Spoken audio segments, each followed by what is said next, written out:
안녕하세요. 한류 소식과 해외 반응을 소개하는 한류클래스TV입니다. 오늘은 코리안 쿨의 뜻밖의 승리란 제목의 스위스 주간 인터넷 잡지에 올라온 한류 기사를 살펴보겠습니다. 전 세계적으로 한류가 유행하는 만큼 엄청난 한류 기사가 쏟아졌습니다. 하지만 한류 초기에 한국에 대한 정보가 부족한 해외 언론들이 일본에서 만들어진 한류 기사를 그냥 복붙해서 전 세계로 전송하였기에 정확한 한류 기사를 거의 보지 못했습니다. 그들이 가장 오래 직면한 것이 한류는 정부 주도하에 기획된 작품이다란 멘트가 가장 많았다는 것입니다. 그런데 이렇게 확인되지도 않은 기사를 계속 내보내는 이유는 한국에 대한 정확한 정보가 없었다는 것입니다. 그런 면에서 이번 스위스의 한류 기사는 조금은 의미 있어 보입니다. 지금부터 이 한류 기사를 보시는데 너무 길어서 이 한류 기사는 두 편으로 나눠 올립니다. 음악, 영화, 패션, 음식 등 어디에서나 한국은 최전선에 있습니다. 한때 눈에 띄지 않았던 나라가 어떻게 문화세계 강국이 될 수 있었을까요? 감미로운 비트와 세련된 미모로 세계를 제패하고 서구팝의 위세를 깨고 고등학생들이 한국학 공부를 유인하는 나만의 보이그룹과 걸그룹들은 그간 음악의 선구자들과 다른 점이 있습니다. 이것은 그들만의 힘이 아니었습니다. 레이디 가가와 빌리 아일리시 또한 그들의 세대의 취향에 혁명을 일으켰습니다. 그렇다면 방탄소년단, 블랙핑크, 엑소, 슈퍼주니어의 차이는 무엇일까요?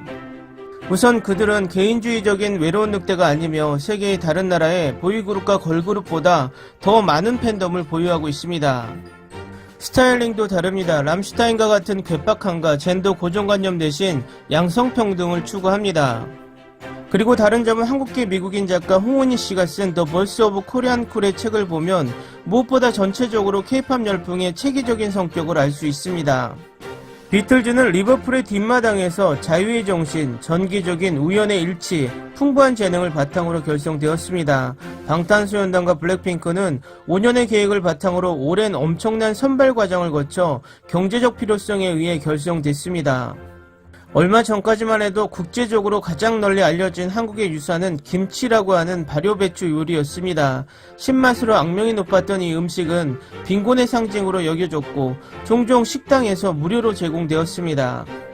일본의 전후 경제기적 당시 한국은 제3세계 국가였으며 1972년에는 과테말라, 짐바브웨, 북한이 여전히 국내 총생산 면에서 더 나은 상태를 유지하고 있었습니다.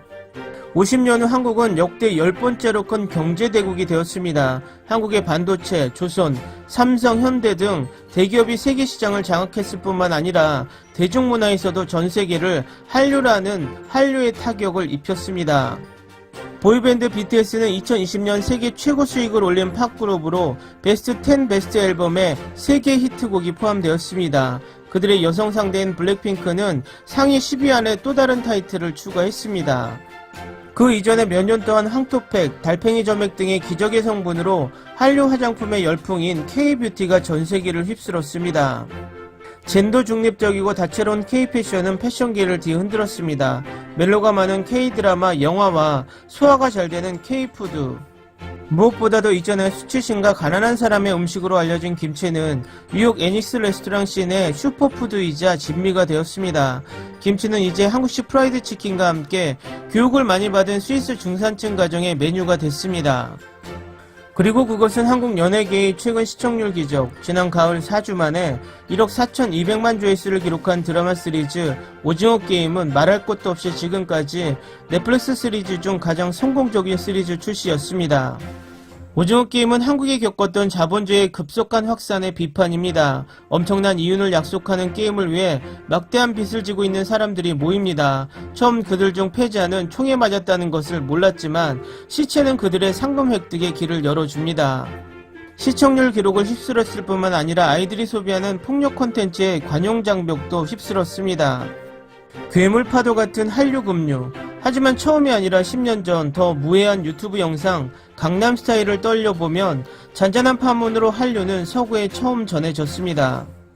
싸이라는 중년의 엔터테이너는 자신의 출신인 서울의 부유한 교회 강남의 백스테이지에서 노래를 불렀습니다.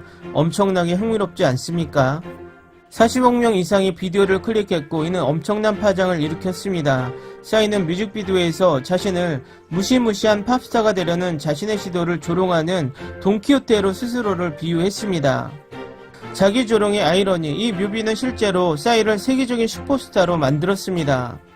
근데 왜 한국 싸이, 이 나라는 미국보다 거의 100배 작으며 인구는 거의 7배 적고 한국어는 15억 영어 사용자에 비해 7,800만 원어민이 있는 틈새 언어이기도 합니다. 그런 다윗이 어떻게 세계 문화의 골리앗을 이길 수 있겠습니까? 기술 발전에 기반한 소프트 파워의 기적과 1990년대에야 완전히 민주화되어 경제 계획에 약간 개입한 국가의 어리석음에 기반한 것 뿐입니다. 그 10년 중반 앵글로색슨의 미디어 거물들이 그들의 제국이 아날로그 TV 신호를 기반으로 했기 때문에 디지털화에 맞서 치열하게 싸울 때 한국은 세계에서 가장 빠른 광역대 인터넷을 설치했습니다. 홍은희 작가는 새로운 교통수단은 한국이 아닌 모든 것이었습니다. 제약이었고 다국어를 구사하고 기국과 위기에 무관심하고 삼면이 바다에 갇히지 않고 북쪽으로는 공격적인 전체주의 국가가 있는 것도 문제가 되지 않았습니다. 동시에 한국 기업은 값싼 생산자로서의 조롱을 받았습니다. 마케팅뿐만 아니라 새로운 자한상을 통해 이건희 삼성회장은 1995년 제조불량 휴대폰을 보고 마당에 있던 공장 직원들을 모아 5천만 달러 규모의 전체 생산 제품을 망치로 부수게 했습니다.